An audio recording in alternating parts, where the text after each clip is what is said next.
Hey guys, so I wanted to give you some of my thoughts on Lincoln in the Bardo by George Saunders, his first novel and the first thing that I've ever read from him. But actually, this has proven to be a fairly difficult review to make because though I enjoyed the experience of reading it and read it in basically one sitting, that experience is unique in a lot of ways, and I kind of want to avoid taking away any surprises in that experience from you if you were to read it. So I'll give you some bare bones basics about what it does and how and what worked for me. I did enjoy the book and would recommend it, even just based on how quick it is to read. It's very likely you'll get something out of it, as I did. Towards the beginning of reading this, I looked up the word Bardo, something I've never heard of before. It's a Tibetan word that means, quite simply, a transitionary state, the in-between, and it's immediately obvious how this applies to our understanding of the story, right from the beginning, right from the first page. And it seems in this instance, at least, the Bardo exists right alongside our own existence. This story takes place in a graveyard that's been around for a while. So the Bardo of the title refers to the state of being after death and before whatever comes next. The Lincoln of the title does not refer to Abraham, but his deceased son, William, or Willie, who died at the age of 11. He's not exactly the main character, but the main focus of all the other characters, and his death drives the plot forward. The three characters in the Bardo, there along with Willie, that we actually follow are called Roger Bevins III, Hans Vollman, and Reverend Everly Thomas. They were all alive in different time periods, as are all of the other people we encounter in this graveyard. What we see then, from beginning to end, is what I perceive to be George Saunders' fascination with Abraham Lincoln's actions after Willie's death, mixed simultaneously with the reactions and opinions of the media and the public about Abraham Lincoln and his family at this time, and also the reactions to those in the graveyard to Willie's arrival in the Bardo. What stands out most to me about this is how snappy it is, how quickly it goes by, how it's always moving, yet how it offers such a poignant study of loss and the acceptance of loss. Of course, death is a part of that, but to say this book is just about death and what comes next is definitely a disservice to it. Some of the best parts are not focused on Willie's death as an event, but how it affects both his father and his mother, and how those effects, slash the general sense of distress and tribulation from all sides during the years surrounding the Civil War, in turn affect the country. That's a side of this that is not necessarily at the forefront plot-wise, but thematically stands out. That's mixed in with all of these people in this graveyard we come to know, or at least come to be aware of, and they've really lost everything. Many of them have even lost their minds, and the Bardo itself has lost and continues to lose throughout the story, some that are in that state to whatever state comes next. George Saunders consistently juxtaposes this overwhelming, at times, sense of tragic loss with a humor that was hit or miss for me, admittedly. He's definitely a funny guy and knows how to joke around, but it was just odd to me. His usual go-to seemed to be penis and poop humor, some of which was funny, but some was just Despite that, though, I think his timing is spot on. Even if some of the humor doesn't fly with you, it's at least well distributed and fits in with what's happening and has reasoning to it. And I mean, that kind of humor isn't all of it. A lot of it is just as well written as the rest seems to be, or as well put together, because in many moments this feels more like a story that was put together piece by piece, each contributing to the overall story in a specific and thoughtful way, rather than a flowing narrative of character actions that lead to and result in reactions in a sequence of rising and falling plot points.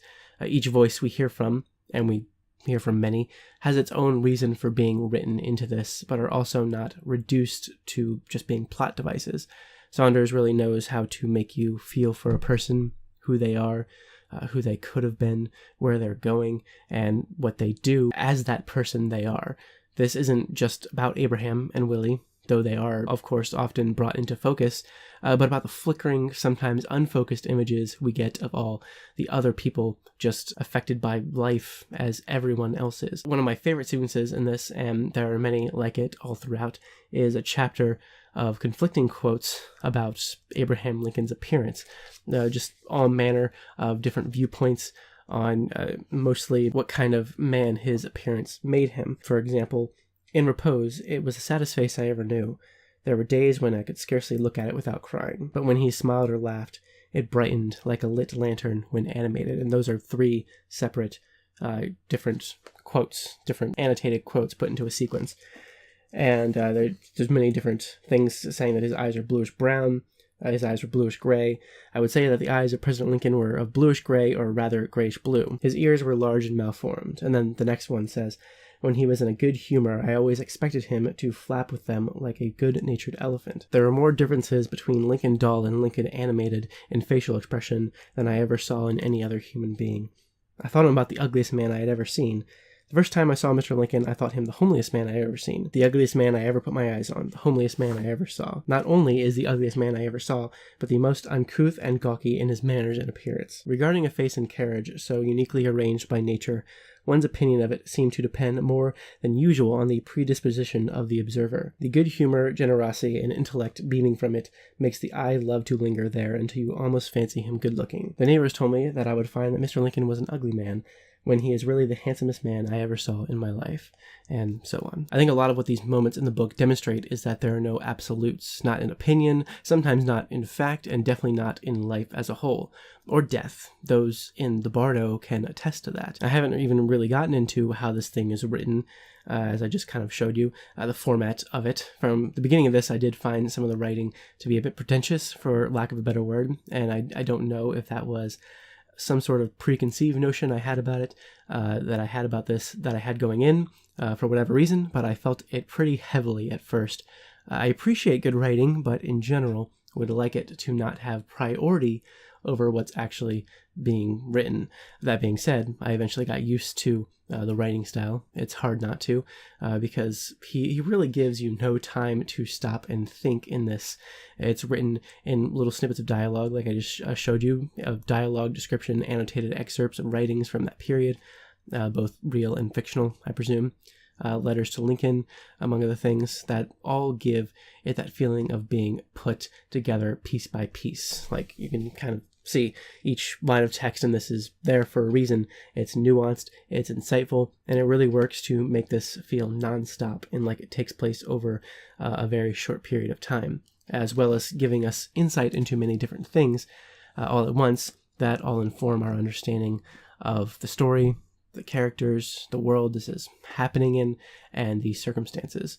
It reads like you're watching it unfold on a stage and takes about the length of a play to read. Overall, I enjoyed this and continue to think about it now. It's unique, it's thoughtful, it's well balanced, and it's actually fun to read. At least for me it was. I really, really enjoyed the emotions it gave me and the feelings it provoked. It's definitely not perfect. It's confusing at times, could have been longer and even more in depth. I didn't always love his humor or his writing style, but in general, it's more than worthwhile to pick up and read. If you guys have an interest in reading this, if you read any of his short stories, because like I said, this is his first novel. He's only published short stories and short story collections so far, but this is his first novel, and if you are interested in it, I would love to hear what your thoughts are. I would love to hear any thoughts you have on any of his other work. Will I read more of his stuff? Probably in the future. I will definitely go ahead and pick up anything that I find, that I come across, that I can get my hands on, because I did find this absolutely worthwhile, and I would like to continue to explore him and his writing. I do think that's everything I have to say about this one, though. It was intriguing. It was fun to sit here and try to figure out a way to talk about it with you. Hopefully you got something out of it. Thank you guys so much for watching, and I will see you later with more.